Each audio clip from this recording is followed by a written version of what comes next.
Bonjour, bonsoir, ça dépend de l'heure auquel vous nous suivez. Merci pour la confiance. Merci Nabande Koto, Baolanda Biso, partout Baolanda Biso. Boyebi que espace est à Bino, boyebi que grâce à Bino, tu oses force au Nyon Sobandeko. Bolembate, partagez l'émission, hein. Partagez partout en tout cas. Et là, quand vous avez aimé, vous liker vidéo, vous commenter. Donc, on peut s'y avinayo, commenter positif. Prochaine abisso qui est de Liboso Bandeko Nangai. Les lots aux alus le 20 juin 2025. Donc, à quelques jours, il y a les 30 juin à date, il y a indépendance Nabiso.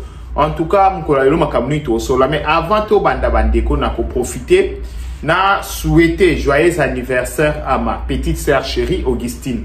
Les bas, en tout cas, que cette année plein de bonheur. Nzambia Bakisa, a Pesa Ebele, longue vie à toi. En tout cas, joyeux anniversaire.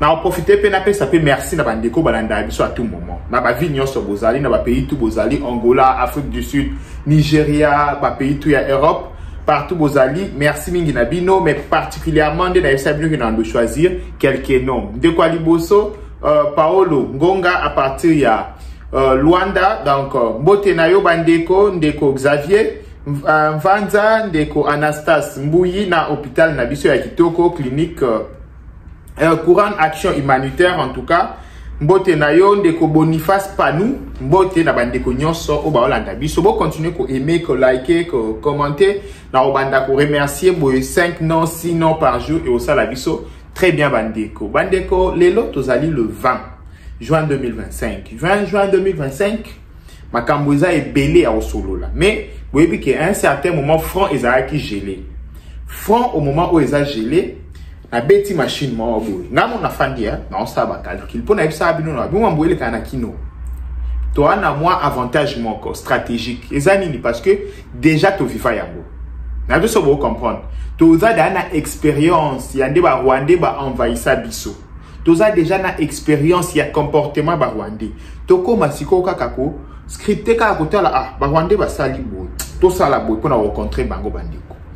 Namba ofanda de na tela ba documentaire na tombé sur un documentaire na moni Museveni azoloba Museveni alobi ce n'est pas Kabila qui faisait la guerre to yebi documentaire wana biso c'était le Rwanda et l'Ouganda qui faisaient la guerre mais alobi le comment on a katabi mais Kabila avait l'opportunité de recruter et de former les militaires tout autour il a cessé les faits mo repesa maka panda ba osa la guerre na Sutuki nabi Kabila avait l'opportunité à préparer à Eba Soda tout autour il a cessé les faits. Na minute ba Rwandais, na M23 ba Sengini ni cessé les faits. Donc bazo préparer. To yebi biso ce que ba préparer pe armée. Mais là on parti wana. Comme ça na yebi solo mo boyi na moni stratégiquement parlant. Ça ne lui plaisait pas. Pas du tout. Mais ce n'était pas Kabila qui combattait, c'était les Rwandais qui faisaient la guerre. Kabila n'avait toujours pas de troupes à lui et ne faisait rien pour en avoir. Pourtant, un cessez-le-feu autour de Kisangani pouvait être une bonne chose pour Kabila. Ça lui aurait donné le temps de se constituer une armée. Le fait qu'il veuille foncer comme ça sur Kinshasa prouve que construire sa propre force ne l'intéressait pas. Tout ce qui l'intéressait, c'était que les Rwandais l'amène rapidement au pouvoir. Il n'y aura ni cessez-le-feu ni combat. La ville tombe comme un fruit mûr entre les mains des rebelles.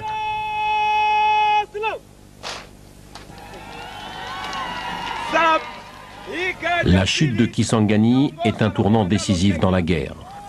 La ville commande tous les accès à Kinshasa, la capitale. C'est le cœur économique du Zaïre. Le cobalt, les diamants, l'or, l'uranium, tout transite par Kisangani.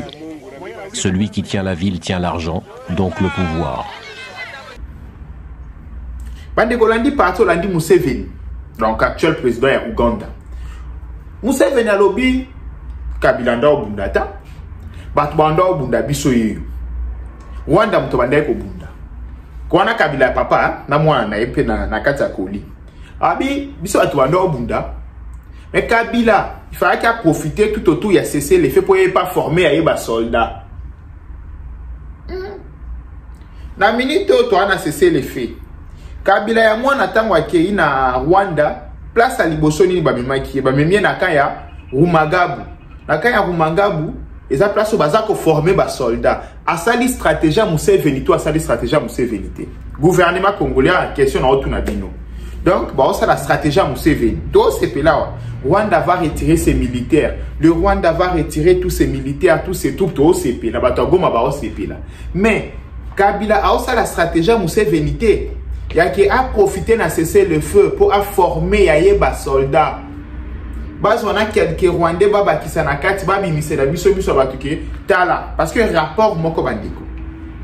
Il y a pas longtemps, rapport moko ya Human Rights Watch et bimisi rapport moko ke baza ko forcer ba militaire na biso ba ke des formations na makasi. Donc na makasi rapport eza wana ba onye so balanda kapena ba mona ki rapport eza wana bande kona yebisa kabino plan ya ba wazalendo na fa bino ki ba créer biso ba faux wazalendo ba utiliser ba faux wazalendo ba zu ba rwandais utu to ba to ya goma ba traître ba latisi ba mo ba tenika ndenge ezalaka ba se réclamer ba wazalendo ba sala ba exaction carte wana pesa kana mesa ba longole ya mona noté. Ici, nous avons un gouvernement congolais. Acha maele na bikambo. Donc, azala maele na ba cesser les faits nyonso azali ko signer na bateau. Parce que cesser les faits ezakoti que la bango tamba se préparer. Bazwa ki ba perte lourd na bataille à Goma. Bien sûr, to perdre ki batou, bien sûr to perdre, mais bango pe bazwa ki ba perte lourd na bataille à Goma. Les gens ont demandé à Kagame des explications. Oh, mais yo yebisa ki biso ke bo na contrôle. Vous avez un contrôle déjà à Goma. Goma, vous avez dit sa présence. Toko bunda bitumba ya jour moko tozu Goma. Vous avez dit que au ratissa qui terrain. Mais toko ma Goma toko ti bitumba makasi bo ndenge nini. Et là que sauva Goma, et là que pesa en plein na Goma, ils ont patriotisme. Ils ont même pas que l'armée qui professionnelle. Non, ils ont patriotisme ya ba militaire na biso ba tena na Goma. Ni tete patriotisme ya ba soldat na biso. Bande Goma peut-être après 10 heures du temps, peut-être après 5 heures du temps. Parce que les militaires na biso, wazalendo, il y avait d'autres généraux patriotes, résistants.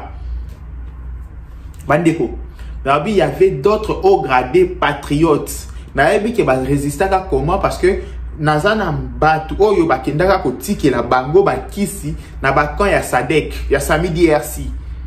Il y a un haut gradé à résister à Goma. Aza 3 étoiles générales. Na ba étoile. Mais to bombika kapo ba M23 il y a un général dedans mais azali awa. Il y avait des colonels qui ont résisté par patriotisme. Ni tété par patriotisme bandeko. Kagame azaki na maîtrise la situation à Goma. Mon Israël alors baki azana maîtrise ya ciel. Iranien, dernier Kagame Azaki na maîtrise de la situation à Goma. Parce qu'il y a eu des patriotes qui Sibisa défaite lourd na Goma. C'est ce qui a fait que stopper na nous pas ou se réarmer. Bien sûr, on les a attaqués sur le plan diplomatique to beti bango à plate couture. Bandeko, sur le plan diplomatique, na eu ce que to beti bango à plate couture. T'as informé Bino. Les 26 Oyozoya na Arusha bazako statuer entre biso na Rwanda tozo samba kuna biso na Rwanda na Arusha bande kuna kaka na ne o moko to samba biso na Rwanda na Pays-Bas na Lae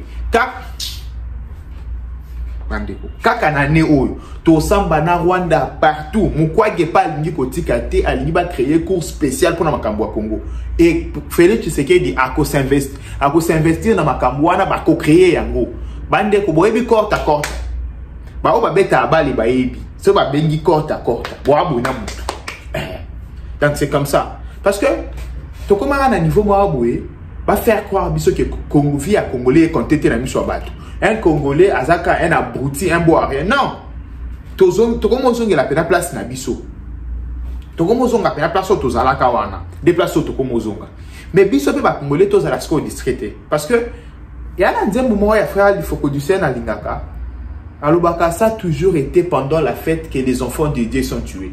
Ça signifie quoi? Au moment où biso to bandi esengo to bandi ko sepela na ba victoire to be sa garde ya bo monaka lelo na ye to CP mais lobi na ye bino stratégie mususu na keba to CP la mingi te ta bato ba ko zwanzela o mona boto contre bango to zui bango. Donc il faut que ça la très attention bandeko boyebi ke ba Rwandais baza ba nilotique ba Soudanais pays du sud baza ba nilotique. Mouvement moko boye renseignement militaire à Zanango biso beto zui mouvement moko ba obotela biso on a Soudan du Sud mouvement moko boye yango bo monaki na otela bino élément état major et rapidité na Soudan du Sud et ba qu'est-ce qui se passe là dans l'élément après na ya expliquer bino yo yo yo yo domine bolo yango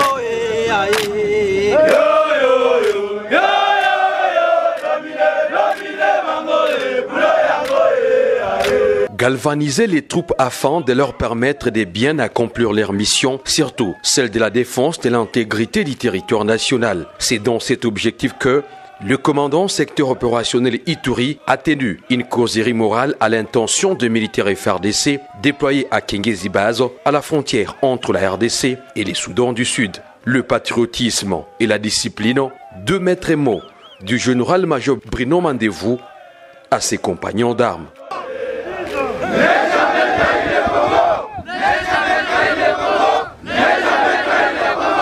Ozali awa c'est pour la défense en mboka na biso. Présence na bino et protéger des gens de mine. Avant nabima tozaki na gouverneur na biso ya province et puis commandant des opérations. Aibsinga général tourné. Sala musala kendo contrôler partout aux gens qui sa discipline. Ma tracasserie est belé. Dans l'équipe, on a tracasserie. Pour que Moussa l'État bien, c'est la discipline. Commandant Nayo, après si Mibeko, Kobimate. Il faut le dire, l'avènement de l'état de siège à Ituri sous le leadership du lieutenant-général Luboyanka Chamadjoni a permis de réduire sensiblement les incursions jadis répétitives de l'armée sud-soudanaise dans la chefferie de Kakwa en territoire d'Aro. En ces jours, les forces armées contrôlent avec ténacité ces postes frontaliers, à l'instar des cellules de Odumoni à la frontière avec l'Ouganda. Voilà la pensée la plus profonde du commandant suprême des forces armées lorsqu'il déploie le militaire dans cette partie de la République. C'est pour protéger nos frontières, sécuriser nos populations et leurs biens, faire face à toute incursion de rebelles de l'autre côté pour que nos populations vivent tranquillement. Telle est la volonté suprême du commandant suprême des forces armées, Félix Tshisekedi Tshilombo, en cette période de l'état de siège. Oui, bandiko, bolandi. Donc, na Soudan du Sud, pays du Soussou, na frontière, il y a RDC, balingi ba bandela biso mouvement moussous. Pour nani, ba to dispatcher ba force. Même tout ça, vous comprendre. Tant que vous allez, le Soudan du Sud a attaqué biso boto, se concentrer na Soudan du Sud, Rwanda a avancé à Zokisangani. Bandeko to zana bango mayele. Bien sûr, merci na nous pour une réaction rapide de l'état-major à dépêcher dans le qu'est-ce qui se passe pour nous. Renseignement militaire na CP Salim Moussala Malamu ba ko démanteler biloko wana nyonso. Brigade Tigre bandeko zo bimanango kalate ba oyo remplacer Front Mobimba. Bandeko sur le marché 10 000 nouveaux hommes. C'est bien. C'est bien. 10 000 nouveaux hommes sur le marché et zélo comme madame ba oba mon agité dans tchela venu sous vidéo bon mon ali sous 10 000 nouveaux hommes oba na brigade Tigre tenir sika makabunyo sur sika poto meka ko ravitailler donc tout ça la changement na front to meko benda na ba oba c'est ceux qui inane na front ba lembi baza épuisé to benda bango to tchana brigade Tigre ba oba zonga to recycler bango comme ça ba zonga les sous sur le terrain bandeko na yebisi bino ke makambo armée na biso to tchela mo sérieux. Combien de fois nous avons dit que les alliés guerre na biso boutiga biso to sala. Combien de fois? Landana no brigade Tigre comme ça aux onga to solo. Le colonel diplômé supérieur d'état-major Zanzate Semba Médarde, commandant du centre d'instruction de Moura, a présidé mardi une parade solennelle en l'honneur des recrues de la brigade Tigre, marquant la fin officielle de leur formation avant leur déploiement futur.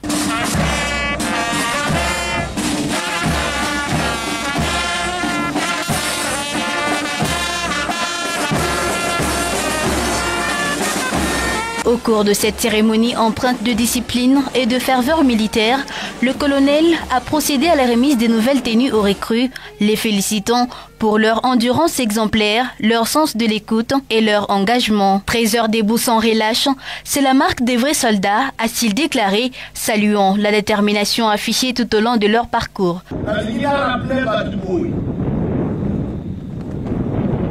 Équipement militaire aujourd'hui l'Edo. Et qu'on détermine suite na yo lobby. Batela teni équipement aussi le la liste na yo. Soldat azalaka musicien té. Aussi téléphone, TikTok. Et ça n'a dit na mon côté pour un soldat. Le colonel Zanza a exhorté les militaires à maintenir une discipline irréprochable en attendant la venue prochaine du chef d'état-major général, seule autorité habilitée à officialiser leur déploiement opérationnel. En guise de reconnaissance, il les a confirmés soldats de 2e classe dans l'attente de la confirmation hiérarchique finale. Chef d'état-major général a rassuré avant samedi à Zoya Komona. Pour préparer bino, oyo bakozala prêt pour na kopesa mission oyo mboka etindaki bino a. Na yango, lokola bolakisi mwa discipline. Namoni contrat oyo tosololaki na tongo ebandi kokokisama. Par conséquent, na déclaré bino à partir de sikoyo soldat de 2e classe.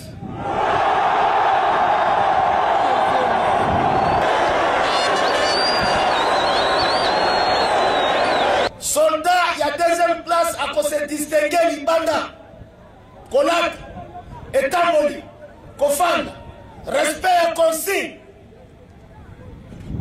Parce que Azali li sous liquidité, a yébi règlement.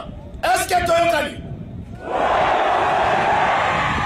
Alors, tu signer contrat n'abisso bien, tu respecter yango jusqu'à ce que mon consi aya a annoncé le départ n'abino officiellement. Tu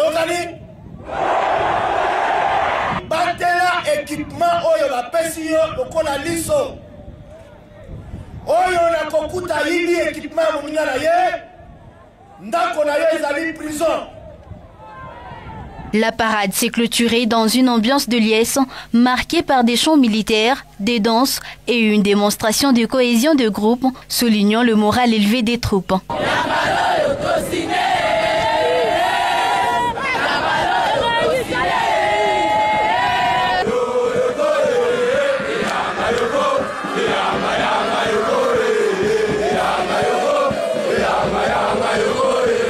Le centre d'instruction de Moura, situé dans le Haut-Katanga, est reconnu pour sa rigueur, sa discipline et sa capacité à former des militaires aguerris destinés à défendre l'intégrité territoriale de la République démocratique du Congo. Donc, brigade wana ezali malam. Toche la yamonya ce espoir et ozala elo vraiment ya malam bandeko ngai. Totika la brancher na Tosha TV tozonga so information évoluer na ozonga na pesa bino isusu évolution ya ba information ko bossa na teko liker ko commenter. Merci mingi na bandeko nyonso ba o komela biso ba ko sepela na auto sala. Merci toujours appel na ngezo tenir toujours na un bon samaritain qui peut nous aider avec un ordinateur, ça nous fera vraiment du bien. Ozawa puis le bon samaritain Nzambe akoso mbote bandeko. Na yoki kolela na bino par rapport ya bandeko nyonso bazana posa basala ba achat na bango na Turquie na yeli bino lelo solution avec bilele.com. Bilele.com ezali boutique na Istanbul, ezako aider partout bozali partout dans le monde. Nyonso bazana posa ko somba costume, robe à mariage, bilamba, basapatu, basak à partir ya Istanbul. À contacter bilele.com na numéro oyoyo topé na adresse mail na e topé na ba page na e nyonso na cheli bino bandeko akola kisabino ba modalité nini ya transfert partout aux alines monde et wane silité o nyonso recontacter bilele.com avec comme code promo Tosha TV azalina 10% ya réduction bandeko bo melate pa question les cas qui mingi to kosomba biloko na Istanbul ndenge nini aider biso en tout cas yango boyebi ki na lukila rabino toujours ba aide na elibino bilele.com contacter na numéro yo pour na ba achat na yo nyonso et pas na ezali rapidité donc partout zali na monde na délai moko ya mukuse ozali na bakoli na yo nyonso na rapidité nyonso avec bilele.com kolata na facilité.